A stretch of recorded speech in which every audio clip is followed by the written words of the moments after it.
turma! Sejam bem-vindos aqui ao nosso canal do Portal Contábeis. É um prazer estar aqui mais uma vez no projeto Direto da Fonte. Meu nome é Natália Lisboa, sou advogada tributarista e a temática do nosso projeto hoje é justamente sobre imposto de renda pessoa jurídica. O que a gente precisa entender sobre esse tipo de tributação, qual é o regime tributário adequado. A gente vai passar por algumas dessas temáticas. E eu espero que você goste muito. Já aproveite, se inscreva aqui no nosso canal, deixe o seu like. E se ficar com alguma dúvida, também deixa aqui nos comentários. Pessoal, funciona da seguinte forma.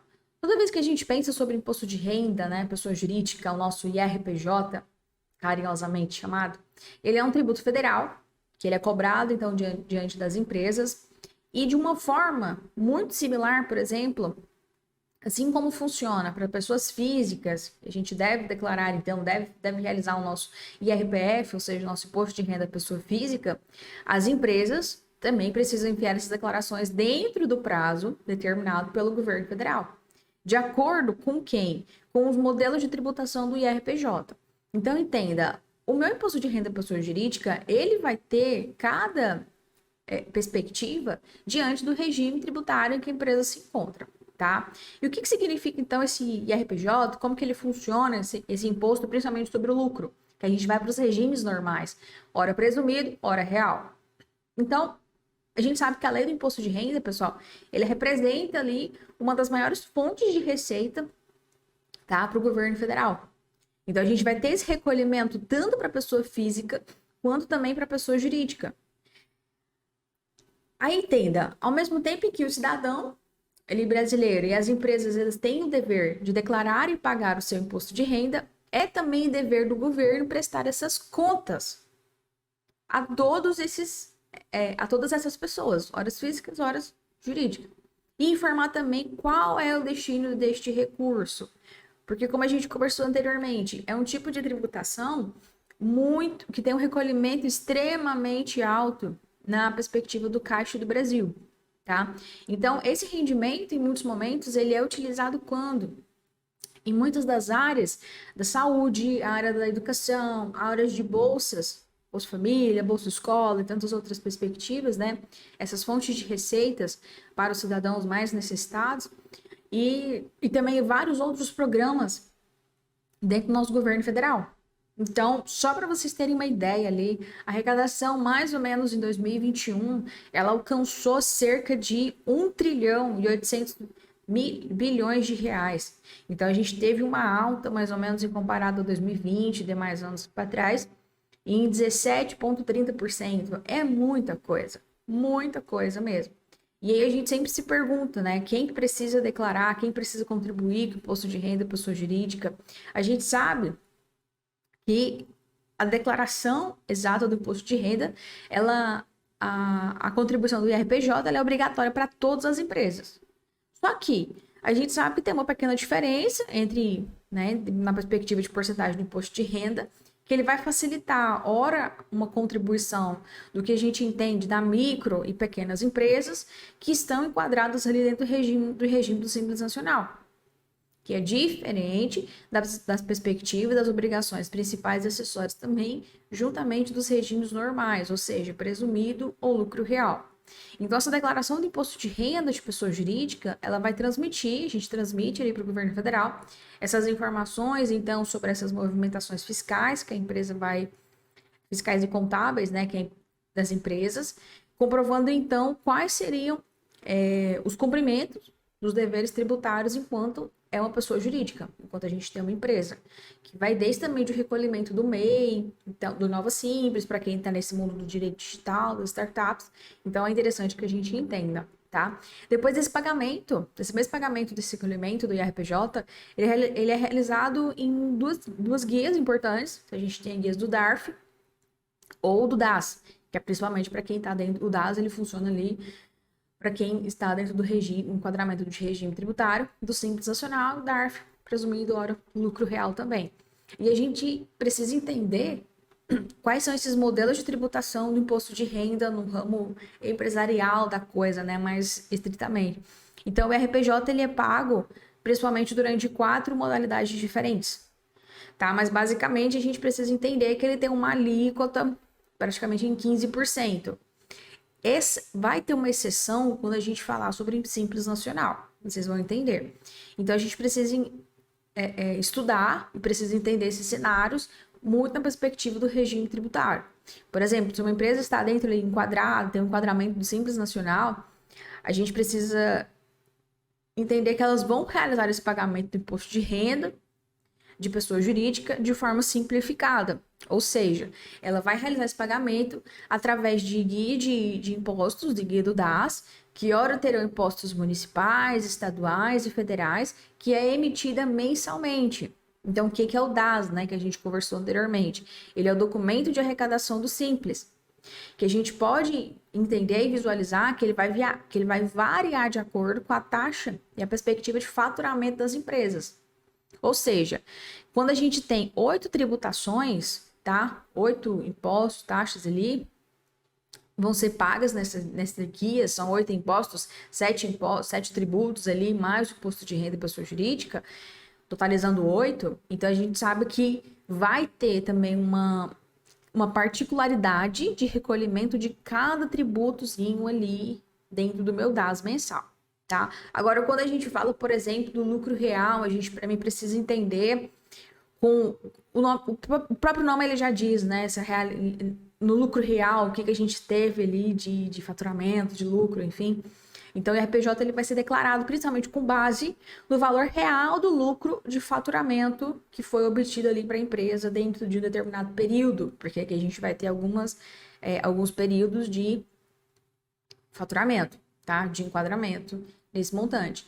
E aí a gente pode entender, por exemplo, que dentro de um período ele pode ser pago de uma forma mensal, de uma forma trimestral, a cada 3 meses, depois também uma perspectiva anual, então vai de escolha, principalmente de caixa e de como é que funciona a determinação de lucro real daquele formato daquela empresa. Então, o lucro real, pessoal, ele é uma opção para a grande maioria das empresas, tá? Mas é uma tributação principalmente obrigatória para instituições, por exemplo, do setor financeiro, porque a minha legislação ela já traz essa obrigatoriedade, tá? Por exemplo, a alíquota do imposto de renda, ela é cobrada em 15% sobre o lucro real total da empresa. Ou seja, uma empresa que ela faturou ali, vamos lá, 500 mil reais, ela vai ter que pagar mais ou menos 75 mil reais em IRPJ. Só que atenção, muitíssima atenção. A gente sabe e entende que há uma obrigatoriedade também de um adicional ali obrigatório de 10% de um valor excedido. Caso esse lucro mensal ele exceda mais ou menos 20 mil reais. Então, a gente precisa entender 20 mil, mais 20 mil, mais 20 mil, ou seja, uma perspectiva de 60 mil. Então, a gente precisa entender quando é que vai ocorrer essa obrigatoriedade, por isso que muita atenção, contadores, muitíssima atenção também advogados que militam assim nessa seara, para a gente entender qual é o momento que vai ocorrer essa obrigatoriedade, porque já são tantas obrigatoriedades da legislação que a gente ainda tem mais essa em 10%. Então, ao invés de 15%, a gente trabalharia com 25%, tá? Quando a gente já tem uma perspectiva, por exemplo, do lucro presumido, é interessante que o lucro presumido ele tem uma tabela que ele é destinado principalmente às empresas com faturamento anual que vai de 4,8 milhões a 78 milhões de reais, e normalmente ele é pago, recolhido de forma trimestral, tá? Isso permite o quê? Um prazo, até um tempo mesmo que as organizações elas vão atribuir de forma presumida ali o percentual de um lucro tributável. Então, principalmente naquela perspectiva do seu faturamento presumido, que vai realizar todas as transmissões e essas declarações para o governo. Então, vai depender muito de acordo, por exemplo, com o segmento e a atividade da empresa. A gente pode visualizar, por exemplo, que a própria Receita Federal ela disponibiliza essa tabela disponível ali no seu site, Então, a gente pode entender que ela vai ter uma variação de 1,6% a 32%. Isso acontece muito, por exemplo, em prestação de serviço. Então, a gente tem uma diferença muito discrepante em 1,6 para 32. É muita coisa. Então, a gente sabe também que é aplicado uma alíquota de 15%, tá, do imposto de renda de pessoa jurídica, assim como funciona na tributação do lucro real, e pode acontecer de um adicional de 10%. caso ocorra ali um excesso de lucro superior a 60 mil no trimestre, que é exatamente se eu tenho ali um recolhimento de 20, 20, 20, ou seja, totalizando 60 mil reais. Então, para vocês entenderem que também, para essas empresas, lucro presumido, também pode se encaixar nessa modalidade, e a vantagem é justamente quando eu consigo ter uma estimativa, né, dentro do meu cálculo do lucro presumido, com base de hora no meu faturamento, e desse modelo, nesse formato, eu também consigo, em alguns momentos, não precisar ali apresentar uma contabilidade de uma forma muito detalhada. Às vezes acontece de forma diferente, por exemplo, do lucro real. Tá? Então, se a gente pensar em um governo, em um modelo, por exemplo, em um exemplo, a gente pode pensar assim: a gente tem uma tabela ali do governo, que eu falei para vocês, de 1,6% a 32%. Então, essa tabela vai me dizer muito sobre o período que eu estou ali atuando. E vamos supor que a empresa Alfa, né, ela tem um transporte de cargas, e essa empresa Alfa, ela está enquadrada dentro do lucro presumido, numa margem de 8% sobre a receita. Então, a gente precisa entender, por exemplo, se teve um faturamento de 100 mil reais, no mês, 100 mil reais, o seu lucro estimado seria mais ou menos em 8 mil, porque foi 8% em cima dessa receita. Agora, se eu preciso aplicar a alíquota de 5% sobre esse valor, então essa empresa ela teria que pagar R$ 1.200, por exemplo, de imposto de renda pessoa jurídica. Porque é em cima justamente desse lucro presumido. Então, eu preciso entender, tá vendo? A perspectiva de faturamento, eu tive ali dentro da minha perspectiva de faturamento o meu lucro estimado, que eu estou numa receita de 8%. Então, se eu faturei 100 mil dentro do meu lucro estimado, eu vou trabalhar uma perspectiva de 8 mil reais, ou seja, 8%, que é aquele enquadramento que eu estou dentro do meu transporte de cargas, que a tabela da Receita Federal me diz que é 8%. Tá? Então, assim, são formas de apuração, são formas de necessidade que o governo ele limita também a gente e também dá muitos benefícios. Então, a gente precisa entender como é que funciona também esse período de declaração, esse período de compensação, enfim, de restituição também de imposto de renda pessoa jurídica. Então, eu preciso enquadrar exatamente ter uma excelente gestão financeira, tá? Para minha pequena, média, grandes empresas, justamente quando a gente fala sobre esse imposto, porque é um imposto que também me dá muitos benefícios, quando eu consigo também isenção, unidades, enfim, que o próprio governo, órgão municipal, estadual, federal, ele concede aí aos empresários.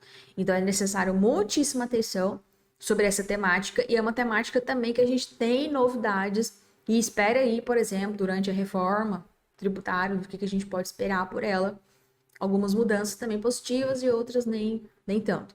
Tá? Espero que tenham gostado. Ficou com alguma dúvida também? Deixa aqui nos comentários.